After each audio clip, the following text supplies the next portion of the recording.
আমি একেলগে আজি আহিছিলোঁ ইয়াতে কি ঘটনা হৈছে, মানুহ মৃত্যু হৈছে, বিভিন্ন দল সংগঠনে প্ৰতিবাদ কৰি আছে। আমি সকলো পক্ষত আহিছোঁ। দল সংগঠনৰ লোক তেওঁলোকৰ কি মনৰ কথা, তেওঁলোকে কি ডিমাণ্ড কৰে, এই কথাবিলাকো আমি পাতিব আহিছোঁ।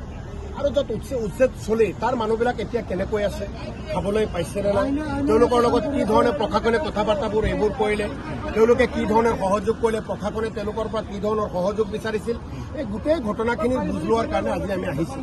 কিন্তু আহোঁতে ৰাস্তাতে আপোনালোকে দেখিছে আমাক কেনেকৈ আগভাতি ধৰিছে। পুলিচে আমাক সহায় নকৰিলে। আমি বহুকেইজন জনপ্ৰতিনিধি ইয়াত আহিছোঁ, আমাক ধাক্কা মাৰি দিছে।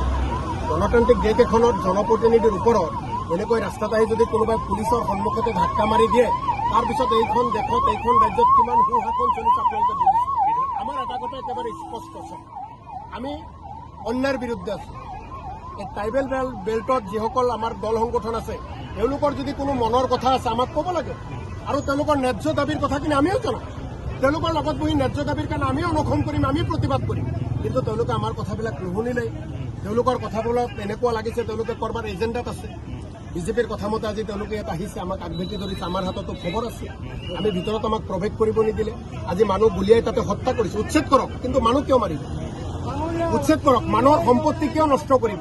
একেধৰণে পুলিচক আক্ৰমণ কৰিছে, তাৰো নিন্দা কৰিছে। তেওঁলোকক কঠোৰ পৰা কঠোৰতম শাস্তি দিয়ক। আমি শান্তিৰ অসম বিচাৰোঁ, শান্তিৰ অসম বিচাৰোঁ। মানুহ এজন মৃত্যু হোৱাৰ পিছত জানাজা হ'ব লাগে, ব্যক্তিত্ব সম্পূৰ্ণ হ'ব লাগে, সেইখিনি ব্যৱস্থা প্ৰশাসনে কৰি দিয়া। গতিকে আমি একেবাৰে স্পষ্ট কথা, কংগ্ৰেছ দল সকলোৰ লগত আছে। এই প্ৰতিবাদী যিসকল আমাৰ ট্ৰাইবেল বেংকৰ প্ৰতিবাদী আছে তেওঁলোকৰ লগতো আছোঁ, উচ্ছেদিত পৰিয়ালৰ লগত আছোঁ, অসমৰ ৰাইজৰ লগত আছোঁ, ভাৰতীয় মানুহৰ লগত।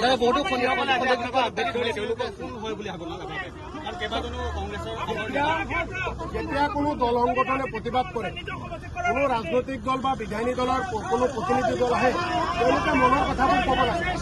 তেওঁলোকেতো কোৱা নাই। সেইকাৰণে আমাৰ দল সংগঠনৰ লগত বিজেপিৰ তেওঁলোকৰ লগত বিজেপিৰ প্ৰতিনিধি আছে, বিজেপি উচতাই দিছে, যাৰ কাৰণে আমাৰ লগত এনেকুৱা ব্যৱহাৰ কৰে।